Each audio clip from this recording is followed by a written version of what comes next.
Hey, welcome back to Ancient Ways for Modern Days. I'm so glad you're joining us as we continue to walk through the New Testament devotionally. And today we find ourselves as you can see, in John chapter 19. In John chapter 19, this is the portion of Jesus' story in the Gospel of John where he is crucified.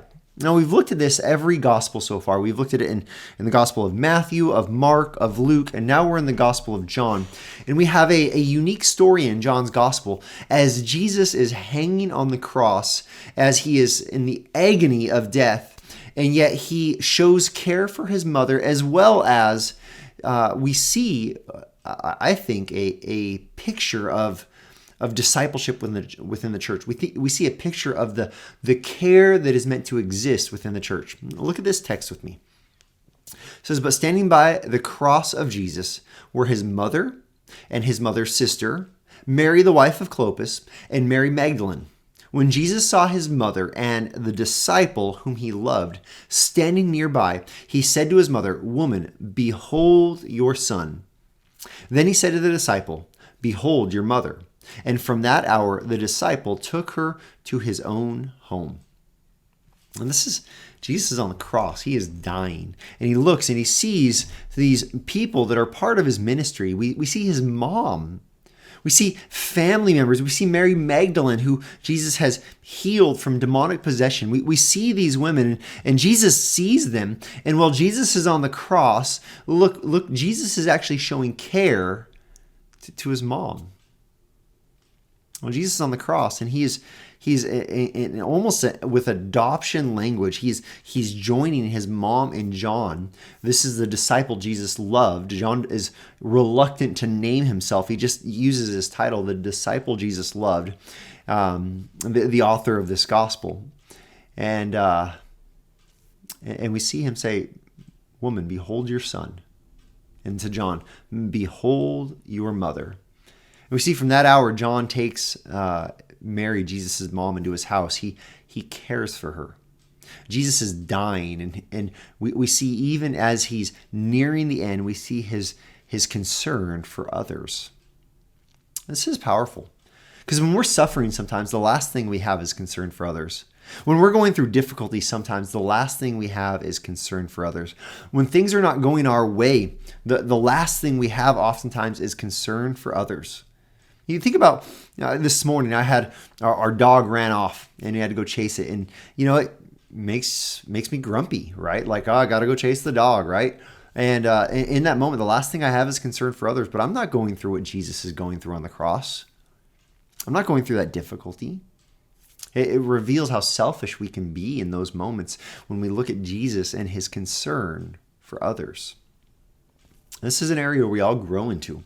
The more we trust Jesus, the more we know Jesus, the more we keep our eyes on Jesus, the more we become like Jesus, to the point where it can be amazing when we're going through trial and tribulation. We can have a concern and a love for others and not even ourselves in those moments. May the Lord grow that in each of us. Additionally, though, we see John. He doesn't hesitate. It says, "From that hour, the disciple took her into his own home." From that hour, John cared for Mary. From that hour, John was going to watch after Mary. You see, Joseph, Jesus' father, likely had passed away by now. Oftentimes, in Jewish culture, a man would marry a woman younger than him. We don't know how much older Joseph was than Mary, but something had happened, and he's no longer in the picture. He likely has passed away by now.